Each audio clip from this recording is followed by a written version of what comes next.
Good afternoon, dear students. We shall continue with our topic non-aqueous solvents.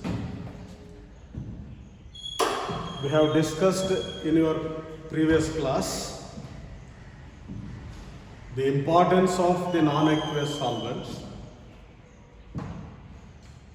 how they are classified generally, and how they are actually classified based on the three factors that we studied, right? The classification we have studied how they are classified based on the protic and aprotic, ionizing and non-ionizing, acids and bases. Then soon after that, I have taken liquid ammonia and shared some of its properties with you. Let us study once again that liquid ammonia. The first non-aqueous solvent that is mentioned in our syllabus is liquid ammonia. Liquid ammonia is a protic solvent because there is a hydrogen atom there attached to the nitrogen atom.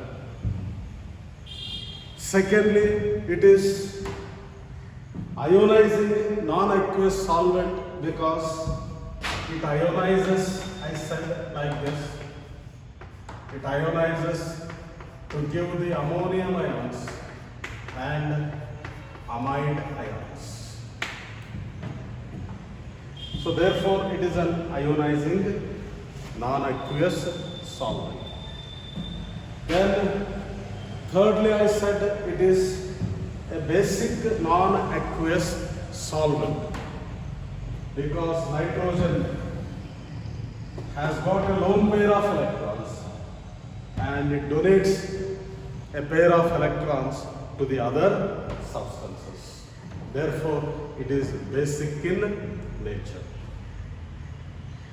And we have seen some of the physical properties of this ammonia and compared with water. I will rewrite them once again. The boiling point of ammonia is minus 33.4 degree Celsius. It is boiling point, right? Yesterday I have made an error by saying that it is melting point, right? Make a correction there. It is minus 33.4 is the boiling point of the ammonia liquid. And water, we know very well, it boils at 100 degree Celsius. And the freezing point of this liquid ammonia is minus 77.4 degree centigrade, and you know very well the water becomes ice at 0 degree centigrade. The density of this ammonia is 0.6. Okay, density of ammonia is 0.6 and density of water is 1. And I have also said the dielectric constant of ammonia is 22 and that of the water is 81 at 18 degrees centigrade or 19 degrees centigrade. And also I have said the viscosity of the ammonia is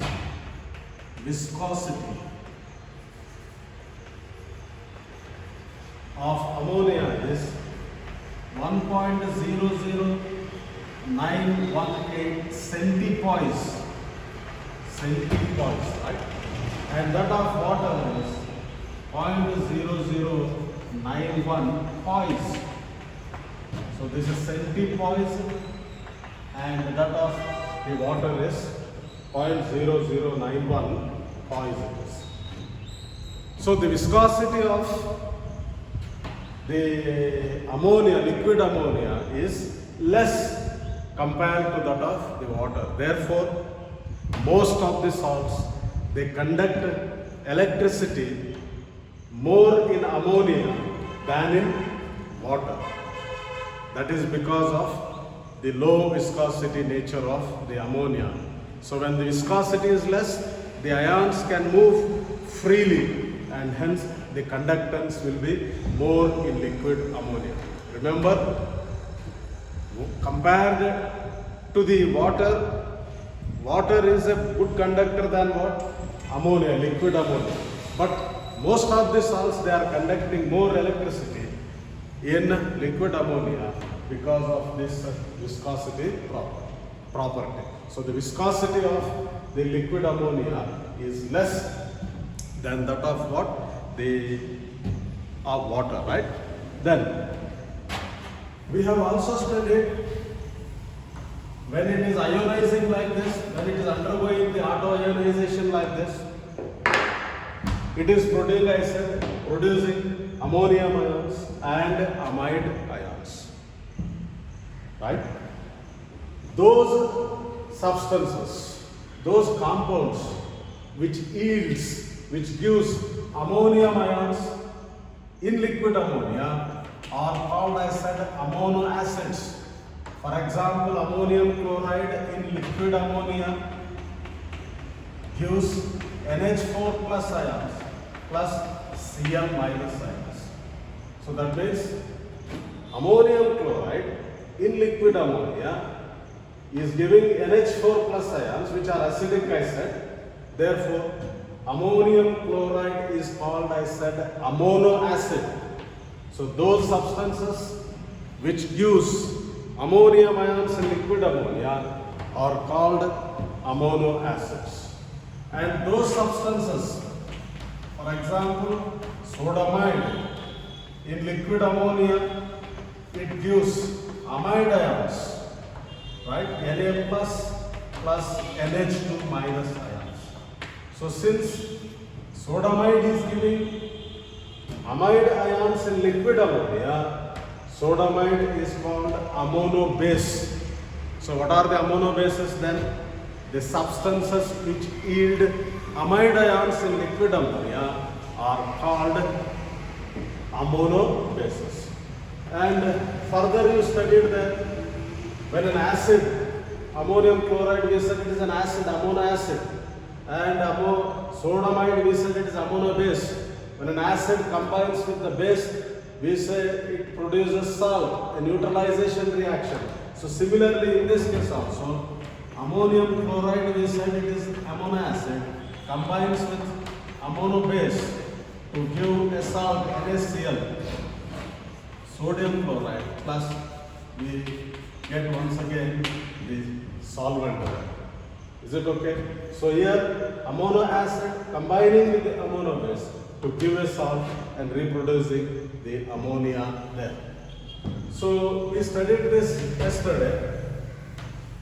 Then let us continue from this, the properties, the chemical properties of this liquid ammonia, right? Now, the alkali metals, they dissolve in liquid ammonia. No chemical reaction takes place. They dissolve in liquid ammonia, right? You can get back these alkali metals or alkaline earth metals by evaporating once again the liquid ammonia. So, take for example the alkali metals. When we add them in liquid ammonia, they dissolve, right? I will write like this. So when you add sodium metal in liquid ammonia, it dissociates reversibly like this. Follow that what I said. It dissociates reversibly. Is it right? That means no chemical reaction is taking place. It just dissolves, right? So here, these Na plus and E minus ions that are there in liquid ammonia now gets solvated. They undergo solvation. They are covered by the ammonia molecule molecules like this. So Na plus ion combines with the, generally let me write X moles of ammonia to give Na NH3 X times carrying a charge of plus. This is also a reversible reaction, right? And similarly E minus plus. So this gets solvated with, let me say, Y moles of ammonia reversibly, and you get ENH3 Y times carrying a charge of minus. Now this ENH3Y carrying a charge of minus is called ammoniated electron. Ammoniated electron. So you may get the question, what is ammoniated electron? The electron which is solvated by liquid ammonia is called ammoniated electron, and you can write this equation. Now because of this ammoniated electron, the alkali metals, when dissolved in liquid ammonia, they behave as good reducing agents. I repeat what I said, right? Alkali metals, when dissolved in liquid ammonia, they behave as a good reducing agents because of the presence of this ammoniated electron. You may get the question, why alkali metals dissolved in liquid ammonia behaves as a good reducing agent? The answer must be this. It is having what? The ammoniated electron. Now, when we say that these are behaving, the alkali metals when dissolved in liquid ammonia behaves as a good reducing agent, let me prove that with one equation. So reducing property of liquid ammonia. So reducing property of the liquid ammonia. Now cupric iodide, when it is treated with the alkali metal dissolved in liquid ammonia, cupric iodide is reduced into copper plus you get sodium iodide. So with the help of one chemical reaction, we are proving that sodium metal when dissolved in liquid ammonia, generally when alkali metals dissolved in liquid ammonia, they are behaving as a good reducing agent. So here sodium is reducing this cupric iodide into what? The copper. Is it right? So this is an example where the alkali metals dissolved in liquid ammonia are used as a reducing agents. Then let us study some other chemical reactions. I will also write the reaction like this: solvolytic reactions. Solvolytic reactions. Solvolytic reactions. Solvo means solvent. Lytic means breaking. Solvent breaking reactions.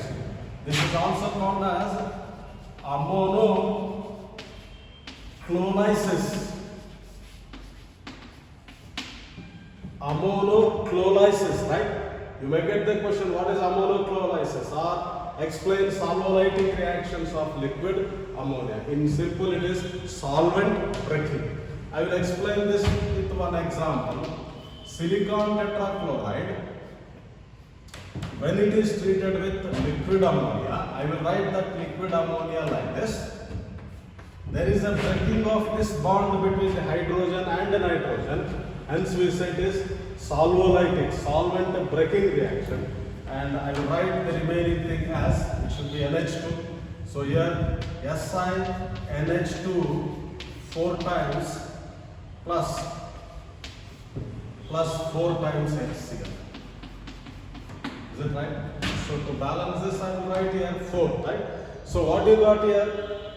Silicon tetrachloride, when it is treated with the liquid ammonia solvent, there is a breaking of this solvent. There is a breaking of the bond between hydrogen and nitrogen, and you are getting this compound, tetraamidosilane. Tetraamidosilane you are getting. So this is an example for solvolytic reactions. Then let us see another reaction, the precipitation reactions in liquid ammonia. Precipitation reaction in liquid ammonia. Already I said barium chloride cannot be precipitated or can be precipitated in aqueous medium, but it is unstable. Therefore, this precipitate can be made stable in liquid ammonia then. So, when we treat silver nitrate with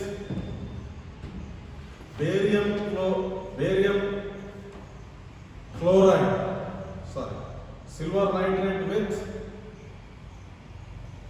barium, I will write down silver chloride with the barium nitrate.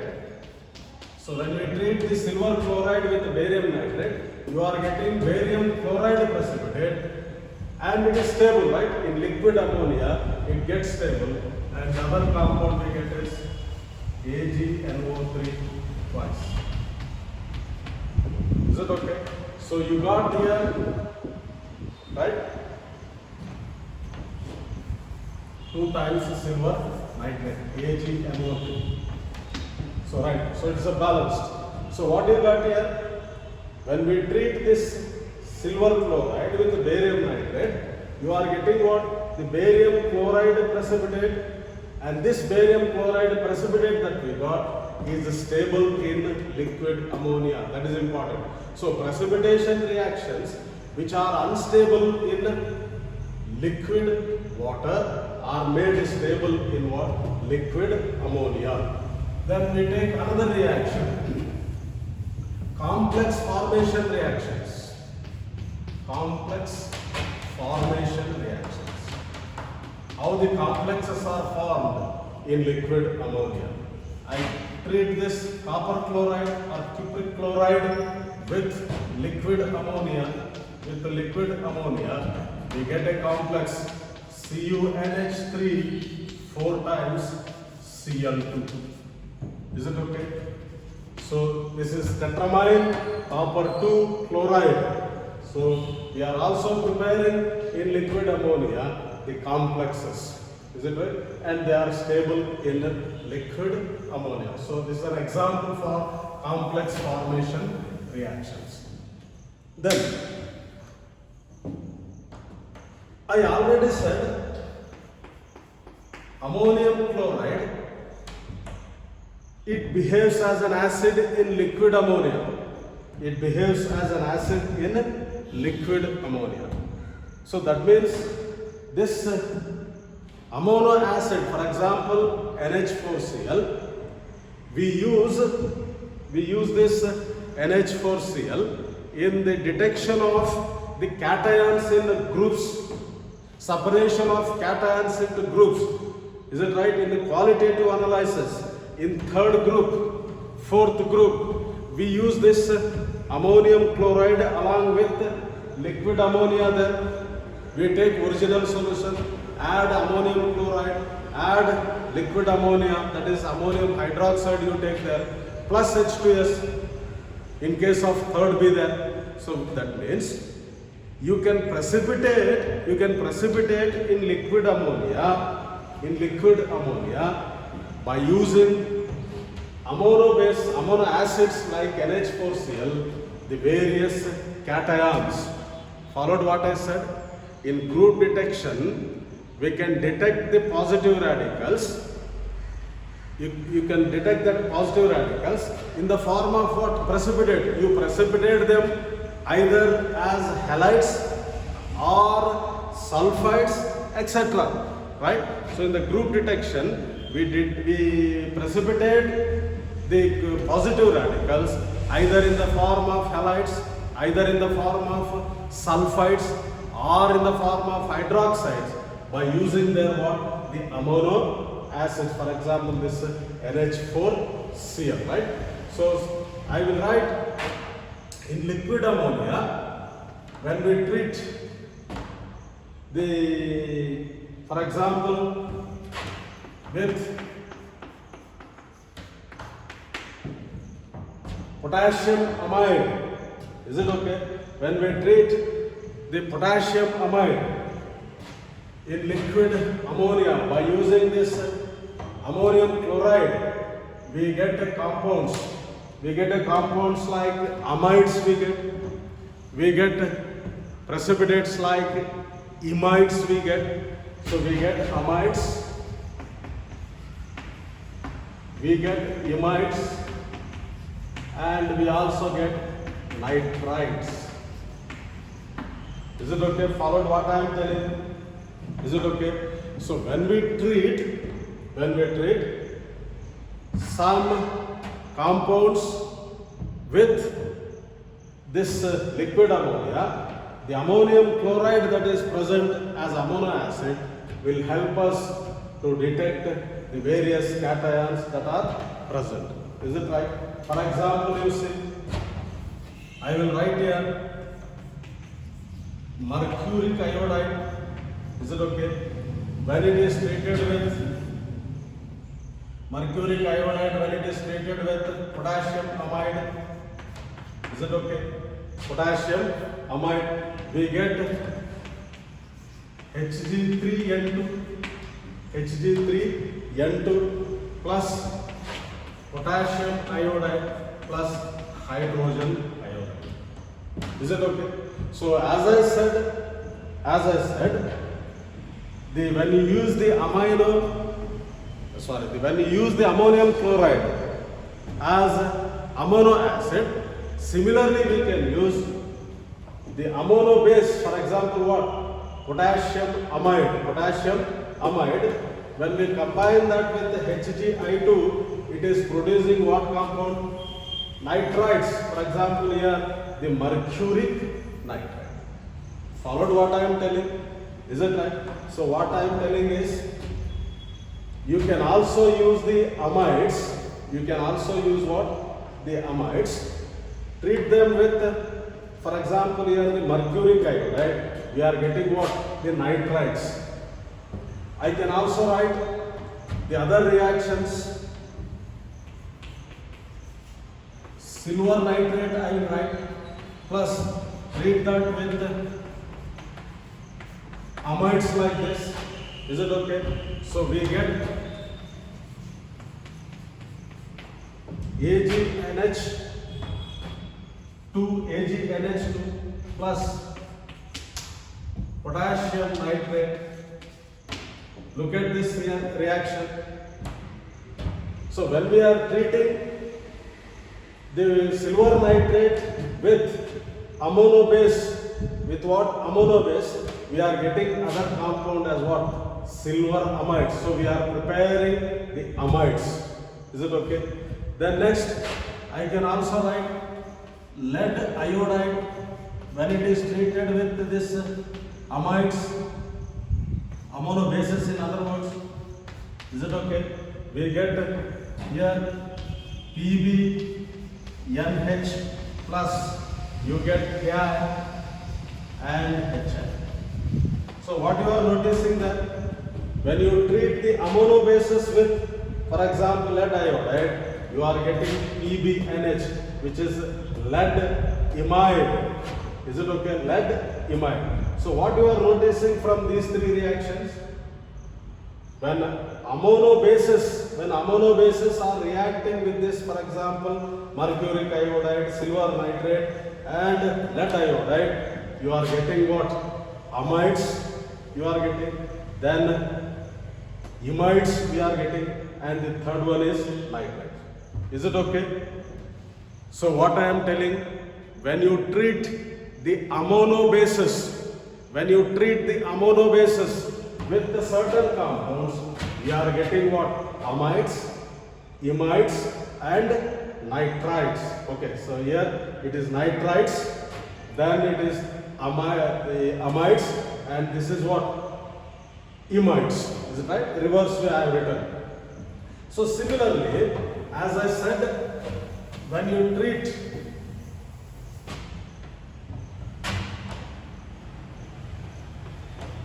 the ammonium chloride, you said it is ammono acid.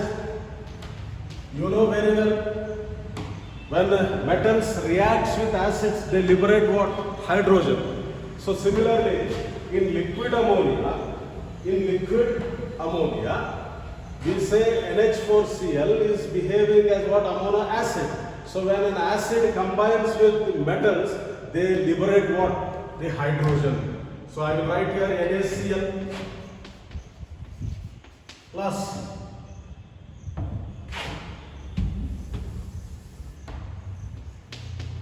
H2 plus NH3.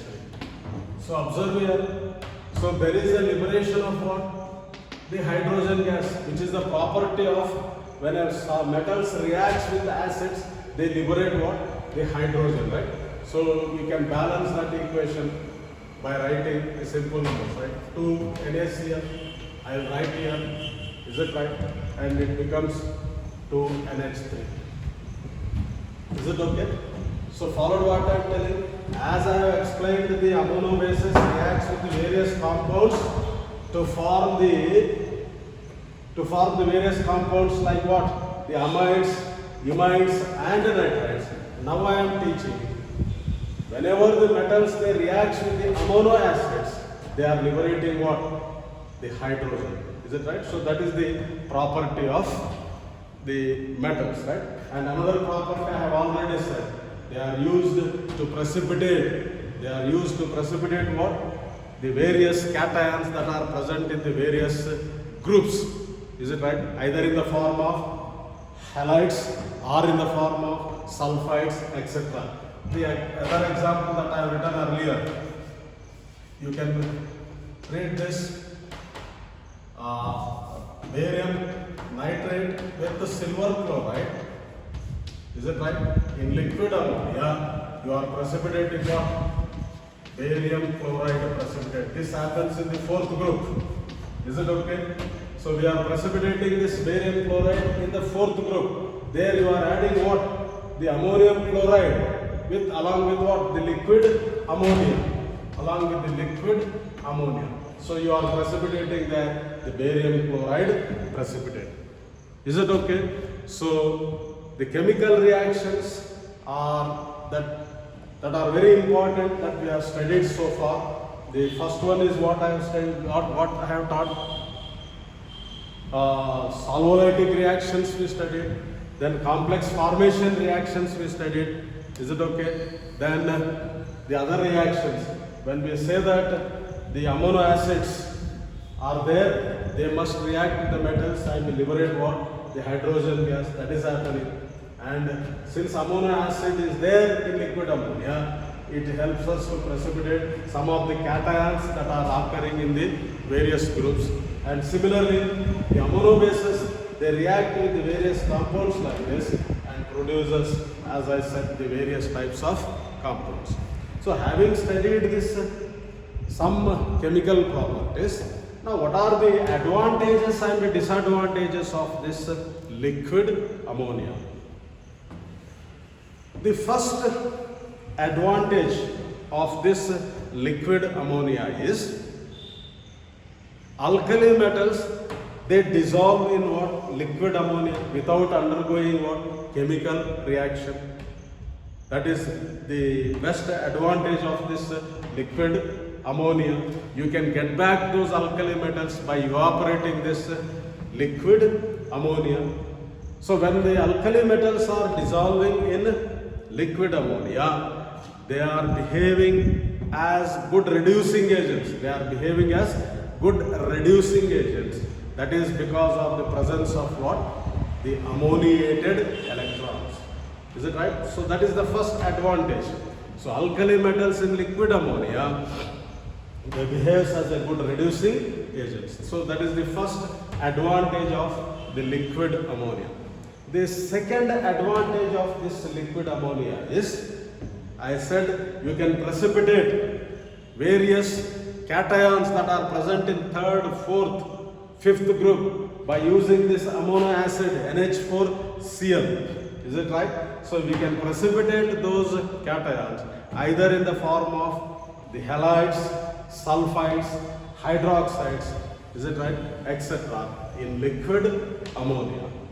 And the another advantage of this liquid ammonia is by using this solvolysis, solvent breaking reactions, we can prepare some silanes in other words, is it right? Some arsenic compound, arsines, etc. So that is another advantage of this liquid ammonia. Then what are the disadvantages of this liquid ammonia? The first disadvantage is, so we have mentioned its boiling point is minus 33.4 and its freezing point is minus 77.4. That means we have got a very small range where it can behave as a solvent. Is it okay? That means it requires low temperature and low pressure. So therefore that becomes the one of the disadvantage of this liquid ammonia. The another disadvantage of this liquid ammonia is, in the lab you might have seen when you remove the top of the ammonia bottle there, immediately you feel the offensive odor, irritating smell.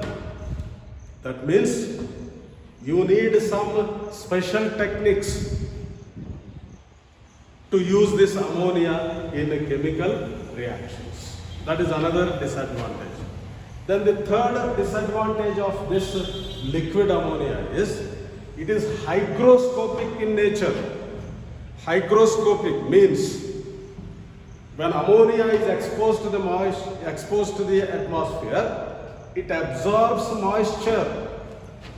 Therefore, it has to be, the reactions must be carried out in a sealed tube. Followed what I am telling? So, liquid ammonia is hygroscopic in nature. I said it absorbs moisture when exposed. Therefore, the reactions with the liquid ammonia must be carried out in sealed tube. So these are the some chemical properties and advantages and disadvantages of liquid ammonia. So we shall continue with this topic by taking another non-aqueous solvent that is mentioned in your syllabus next period. Till then, have a nice day. Thank you very much.